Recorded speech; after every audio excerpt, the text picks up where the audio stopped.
അനുവേ ഒരെണ്ണം കഴിച്ചിട്ട് പോടി, നല്ല പഴുത്തതാന്നേ. പിന്നെ നിന്റെ കൃമിയോടെ ഒന്ന് മാറിക്കിട്ടും. അമ്മച്ചി അങ്ങനെ പറയുമ്പോണ്ടല്ലോ എനിക്ക് ദേഷ്യം വരുന്നേ. പിന്നെ ഞാൻ വഴക്കുണ്ടാക്കും. എനിക്കൊന്നും വേണ്ട, തന്നെ അങ്ങ് തിന്നോണ്ടാ മതി എന്നൊക്കെ പറഞ്ഞുകൊണ്ട്. ചുമ്മാ ഒരു തമാശയ്ക്ക് പറയുന്ന കേട്ടോ പുള്ളിക്കാരി. പക്ഷെ ആ പ്രായത്തിൽ അത് കേൾക്കുമ്പോണ്ടല്ലോ ദേഷ്യം വരാതിരിക്കുവോ? എന്തേരെ ഉണ്ടായിരുന്നു വീട്ടിൽ, ഇപ്പോഴും ഉണ്ട്. പക്ഷെ അന്നൊന്നും 7 അയലൊക്കത്തൊന്നും അടുപ്പിക്കാൻ എനിക്ക് ഇഷ്ടമല്ലായിരുന്നു. ഇപ്പതേ കാശൊക്കെ കൊടുത്ത് സാധനം മേടിച്ച് തിന്നാറായപ്പോൾ ഉണ്ടല്ലോ ഒരു സമാധാനം. ഞാനേ ഇച്ചിരി പച്ചക്കപ്പളങ്ങ കിട്ടിയതാണേ, തോരൻ വെക്കാമെന്ന് വിചാരിച്ച്. ഞങ്ങളുടെയൊക്കെ അങ്ങോട്ടുണ്ടല്ലോ ഇതിന് കപ്പളങ്ങ, പപ്പരയ്ക്ക, ഓമയ്ക്ക എന്നൊക്കെ പറയും. ഇതല്ലാതെ ഇതിന് വേറെ എന്തെങ്കിലും പേര് നിങ്ങൾ വിളിക്കുന്നുണ്ടെങ്കിൽ ഒന്ന് കമൻറ്റ് ബോക്സിൽ മെൻഷൻ ചെയ്യണേ. കറക്റ്റ് സമയമാകുമ്പോണ്ടല്ലോ ഉച്ചയ്ക്ക് ഞാൻ അടുക്കളയിൽ എത്തുന്നുള്ളതാണ്. മമ്മി ഇന്ന് എന്നാ ഉച്ചയ്ക്ക് കഴിക്കാൻ? പിന്നെ ഇങ്ങനത്തെ സാധനങ്ങളാണെന്ന് കാണുമ്പോഴത്തേക്കിനും എൻ്റെ സർവ്വം മൂടും പോവും. കാരണം എന്ന് വെച്ച് കഴിഞ്ഞാൽ ഞാൻ കുറച്ച് നാൾ ബോർഡിങ്ങിൽ CMC സിസ്റ്റേഴ്സിൻ്റെ ബോർഡിങ്ങിലായിരുന്നു. അപ്പോൾ അവിടെ തിന്നും അടുത്ത് പണ്ടാരടങ്ങിയാണല്ലോ നമ്മൾ വീട്ടിലെത്തുന്ന അവധിക്ക്. ഇപ്പോൾ ഇവിടെയും കൂടി ഇത് കാണുമ്പോഴത്തേക്കിനും പിന്നെ കലി കയറാതിരിക്കുവോ? എനിക്ക് ചിലപ്പോൾ തോന്നും കേട്ടോ, എൻ്റെ അമ്മച്ചിക്ക് കാക്കേനേക്കാളിലും കാഴ്ചശക്തിയാണെന്നുള്ളത്.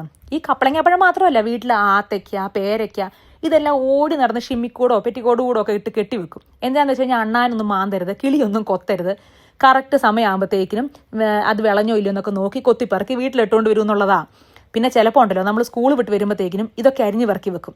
ദേഷ്യം വരാതിരിക്കുവോ? സ്കൂളിൽ നിന്നും അടുത്ത് കൂറ കുത്തി വിശന്നാ വീട്ടിലോട്ട് എത്തുന്നത്. അപ്പം പിന്നെ ഇത് കാണുമ്പോഴത്തേക്കിനും പിന്നെയും കലി കയറും. ഇത് മാത്രമേ എവിടെയുള്ളൂ, വേറൊന്നും തിന്നാനില്ലേ എന്നൊക്കെ പറഞ്ഞുകൊണ്ട് തുടങ്ങും. പിന്നെ ഞങ്ങളുടെ വീട്ടിലെ ഇച്ചിരി അരിയൽ പരിപാടികളൊക്കെ കൂടുതൽ ചെയ്യേണ്ടതൊക്കെ അമ്മച്ചി ഏറ്റെടുക്കുവേ.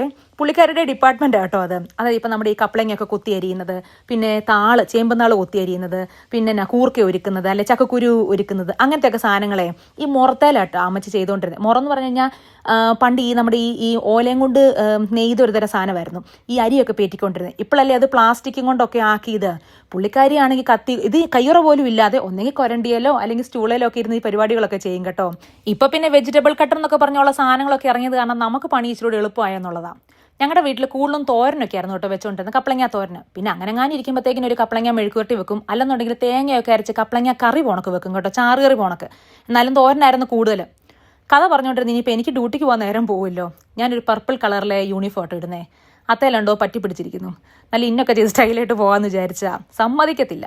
നിങ്ങളുടെ ഈ കപ്പളങ്ങാത്തോരൻ്റെ കോംബോ എന്നാ? എനിക്ക് ഈ ചൂട് ചോറിനകത്ത് കപ്പളങ്ങാത്തോരനൊക്കെ ഇട്ട് ഇളക്കി നമ്മുടെ ഈ ഉണക്കമീനും പിന്നെ കുഞ്ഞുള്ളി ഉണ്ടല്ലോ, ചില ആൾക്കാർ സാമ്പാർ ഉള്ളി എന്നൊക്കെ പറയും കേട്ടോ, കാന്താരിയൊക്കെ വെച്ച് ചതച്ച ആ ഒരു ഇത് ഭയങ്കര ഇഷ്ടമാണ്.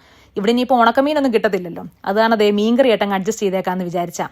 ഇനിയിപ്പോൾ അതൊക്കെ ഞാനും ഡ്യൂട്ടിക്ക് പോകാനായിട്ട് സമയമായില്ലേ. നിങ്ങളുടെ കാര്യങ്ങളൊക്കെ നടക്കട്ടെ. പ്രാർത്ഥിച്ചിട്ട് ഞാനും ഇറങ്ങിയേക്കുവാ. അടുത്ത വീഡിയോ കാണാം. അപ്പം ശരി.